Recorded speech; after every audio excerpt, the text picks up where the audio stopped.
एक गांव में दो बहनें रहा करती थीं, सोनम और सुजाता। सोनम के कम पढ़े लिखे होने के कारण सोनम का विवाह एक गरीब परिवार में हुआ। वहीं सुजाता की सुंदरता पर रीझकर एक अमीर व्यक्ति ने उससे विवाह किया। अपनी सुंदरता का घमंड तो सुजाता को पहले ही से था। विवाह के बाद उसे दौलत का भी घमंड हो गया। दोनों बहनें आसपास ही रहा करती थीं। जब भी मौका मिलता सुजाता सोनम को उसकी गरीबी के कारण नीचा दिखाने की कोशिश करती। अरे सोनम, तुझे पता है अभी अभी मेरे पति ने मुझे सोने का हार दिलाया और तुम्हारे खेत के पास वाला जो खेत है वो भी हम खरीद रहे हैं। तुमने तो शादी के बाद कुछ भी नहीं खरीदा होगा, मगर कर भी क्या सकते हैं। तुम्हारे पति के तो खाने के ठिकाने नहीं है, वो तुम्हें क्या खरीद कर देगा। सोनम को बुरा तो लगता, किंतु वह मन महसूस कर रह जाती। सोनम के दिन बड़ी तंगहाली में गुजर रहे थे। 2 वक्त की रोटी भी बड़ी मुश्किल से जुट पाती थी। कई बार सुजाता से मदद की गुहार की। अरे सुजाता बहन, आज हमारे घर पर अन्न का एक दाना भी नहीं है। ऐसे में मेरे पति जमींदार के घर पर गए, मगर जमींदार ने पैसे देने से इनकार कर दिया। तो सुजाता बहन, आज तुम थोड़े पैसे की मदद कर दो। फसल बिकते ही हम तुम्हारे पैसे लौटा देंगे। अरे बहन, तू आज पैसे मांगने आई है? अगर तू कल पैसे मांगने आती तो मैं तुझे थोड़े बहुत पैसे दे भी देती। मैंने तुझे बताया था ना, तुम्हारे खेत के पास वाला खेत जो हम खरीद रहे हैं। तो आज सुबह सुबह मेरे पति घर में जितने भी पैसे थे सभी लेकर चले गए। घर में आज पैसे नहीं हैं। किंतु सुजाता ने कभी उसकी कोई मदद नहीं की।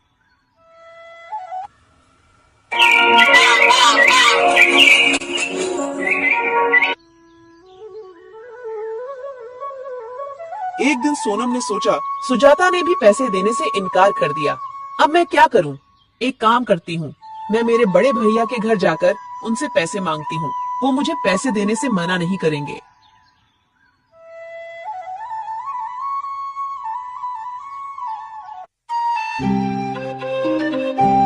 आगे बढ़ने पर उसे एक बूढ़े बाबा दिखाई पड़े। अरे बाबा, इतनी गर्मी में आप ये भारी मटका लेकर कहाँ जा रहे हो?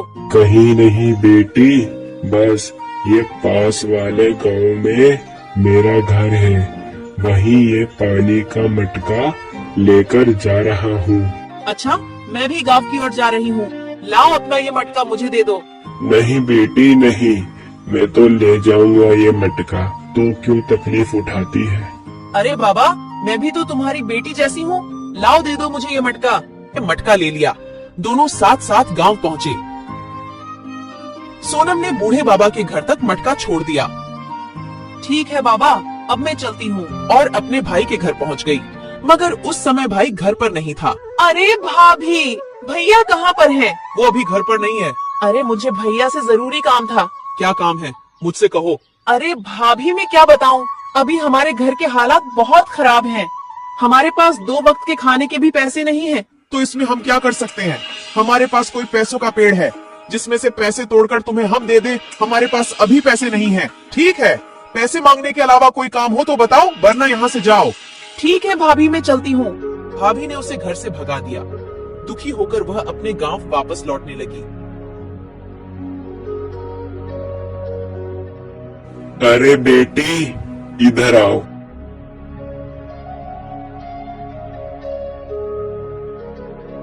अरे बेटी, तू इस गांव में किसके घर आई थी? अरे बाबा, मैं वो अपने भैया के घर पर उनसे मदद मांगने आई। मगर सोनम ने अपनी पूरी कहानी बाबा को बताई।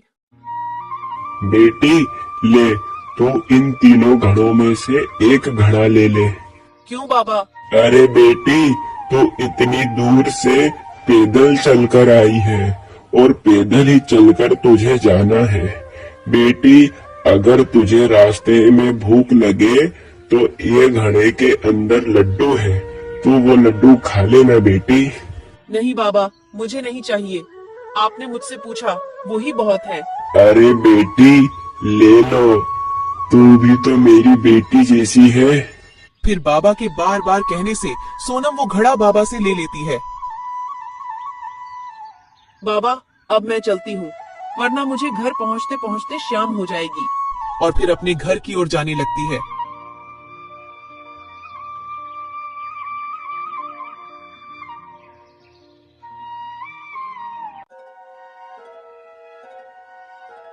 अरे सोनम, आज तुम अपने बड़े भैया के घर गई थी, तुम्हारे भैया ने अपनी कुछ मदद करी? मैं वहाँ गई थी, मगर भैया तो घर पर नहीं थे और भाभी ने तो मुझे घर से भगा दिया।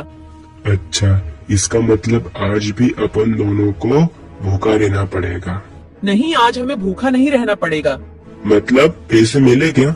अरे नहीं, मैं जब भैया के घर से वापस लौट रही थी तब मुझे रास्ते में बाबा मिले और वो बाबा ने मुझे एक लड्डू से भरा घड़ा दिया कि रास्ते में भूख लगे तो खा लेना, मगर मैंने वो लड्डू नहीं खाए। क्या? ये तो बहुत अच्छी बात है। जाओ फटाफट से तुम वो लड्डू ले आओ, अपन दोनों खाएंगे। आज मैंने सुबह से कुछ नहीं खाया। रुको, मैं अभी लेकर आती हूँ।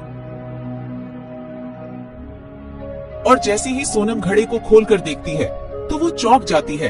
अरे बाप रे, सोने की मोहरे, वो भी इतनी सारी। अरे क्या हुआ?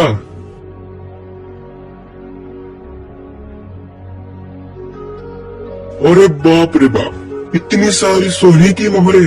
तुम्हें ये घड़ा किसने दिया? मैं सच कह रही हूँ, मुझे ये घड़ा एक बाबा ने ही दिया। अरे बाप रे बाप, भाग्यवान। मुझे तो अपनी आंखों पर विश्वास नहीं हो रहा। मुझे लगता है कि ऊपर वाले ने अपनी सुन ली। तुम सच बोल रहे हो, मुझे तो विश्वास ही नहीं हो रहा है। सोनम और उसके पति की खुशी का कोई ठिकाना नहीं था। फिर वो दोनों ने गांव में खेती के योग्य एक जमीन खरीदी। सोनम की तरक्की देखकर सुजाता को बहुत जलन हो रही थी। वो अपने पति से कहती है, अरे सुनो जी, ये मेरी बहन इतनी पैसे वाली कैसे बन गई? उसके पास इतना धन कहाँ से आया? कुछ दिन पहले तो ये मेरी बहन भिखारी जैसे अपने घर पर भीख मांगने आई थी और अब तो हमसे भी ज्यादा पैसे वाली हो गई। हाँ, मैं भी वो ही सोच रहा हूँ। पहले तुम्हारी बहन का पति लोगों के खेत में दिहाड़ी से काम करता था और एकदम से इतना पैसा कहाँ से आया? मगर अभी कुछ दिन पहले मैंने तुम्हारी बहन को तुम्हारे भाई के घर की ओर जाते देखा था। क्या भैया के घर की ओर? हाँ, मुझे तो लगता है भैया के घर से ही इतनी सारी धन दौलत लेकर आई होगी।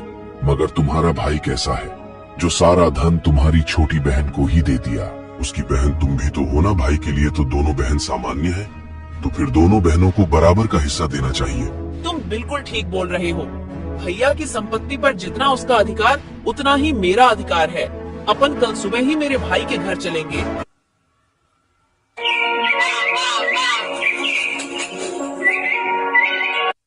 फिर वो दोनों सुबह सुबह अपने बड़े भैया के घर उनसे मिलने जाते हैं।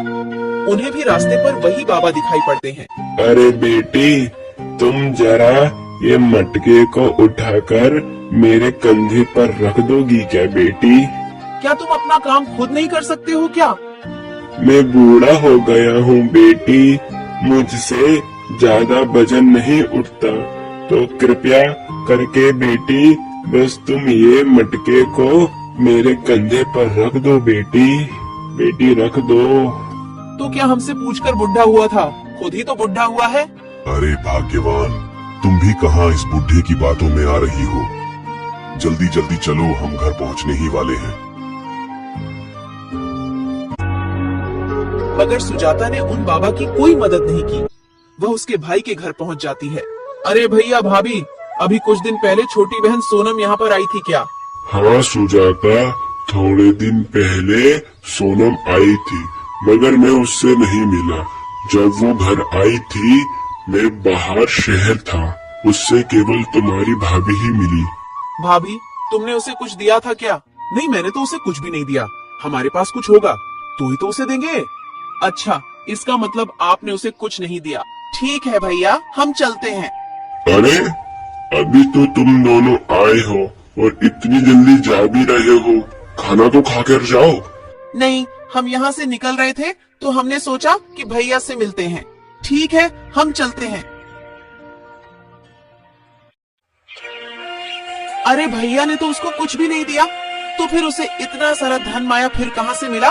मैं भी वही सोच रहा हूँ। इतनी धूप में चलने के बाद मुझे बहुत जोर की प्यास लग रही है। तुम्हें भैया के घर पर प्यास नहीं लगी क्या? तुम जाकर कहीं से जल्दी से पानी लेकर आओ, मुझे चक्कर जैसा लग रहा है। अरे जब मुझे प्यास नहीं लग रही थी, अब मुझे बहुत जोर से प्यास लग रही है। उन्हें एक झोपड़ी दिखती है, वह झोपड़ी उन्हीं बाबा की थी। क्या हुआ बेटा, मेरे घर की तरफ कैसे आना हुआ? बाबा, एक लोटा पानी मिल सकता है क्या? क्यों नहीं बेटी, आओ आओ मेरे घर के अंदर आओ। बाबा, हमने तो तुम्हारी मदद करने से इनकार कर दिया था, तो भी तुमने हमें पानी दिया है। तो क्या हुआ बेटी, वो तुम्हारा कर्म था, ये मेरा कर्म है। और बेटी, तुम दोनों को मैंने इस गांव में पहली बार देखा। तुम दोनों इस गांव में किसके घर आए हो? अरे बाबा, इस गांव में मेरे बड़े भैया रहते हैं, उनसे मिलने हम इस गांव में आए हैं। अच्छा बेटी, तुम वो हरिया की बहन हो ना? बेटी, तुम्हारी एक और भी बहन है ना, जो थोड़े दिन पहले तुम्हारे भाई से मिलने आई थी? बाबा, वहाँ थोड़े दिन पहले भैया से मिलने आई थी, मगर बाबा तुम्हें कैसे पता? अरे बेटी, जिस जगह तुम मुझे आज मिली थी, थोड़े दिन पहले तुम्हारी बहन भी मुझे वहीं मिली थी। उस बेचारी बच्ची ने मेरा मटका मुझसे लेकर मेरे झोपड़ी तक छोड़ा मुझे।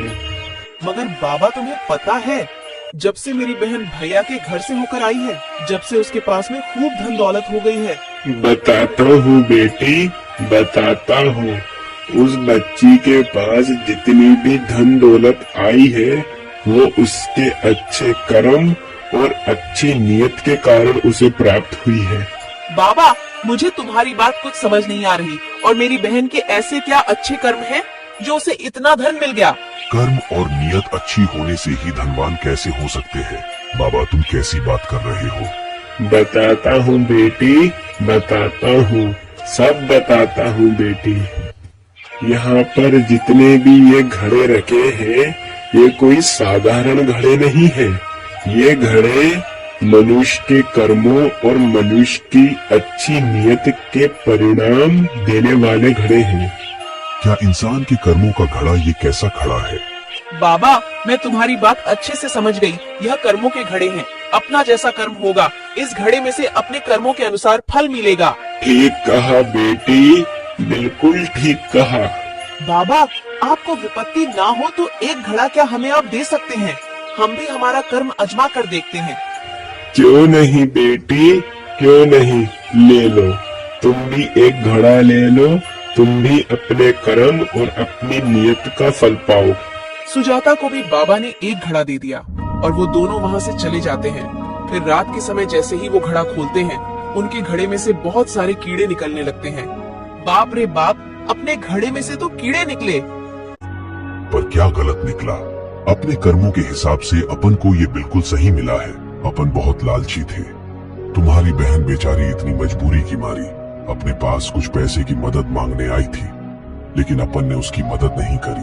कर्म ऐसे करने के बाद अपन अच्छे फल के परिणाम की अपेक्षा कैसे कर सकते हैं? तुमने बिल्कुल ठीक कहा।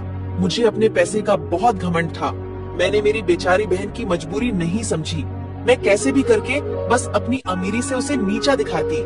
सुजाता और उसके पति को अपनी गलती का बहुत पछतावा हो रहा था।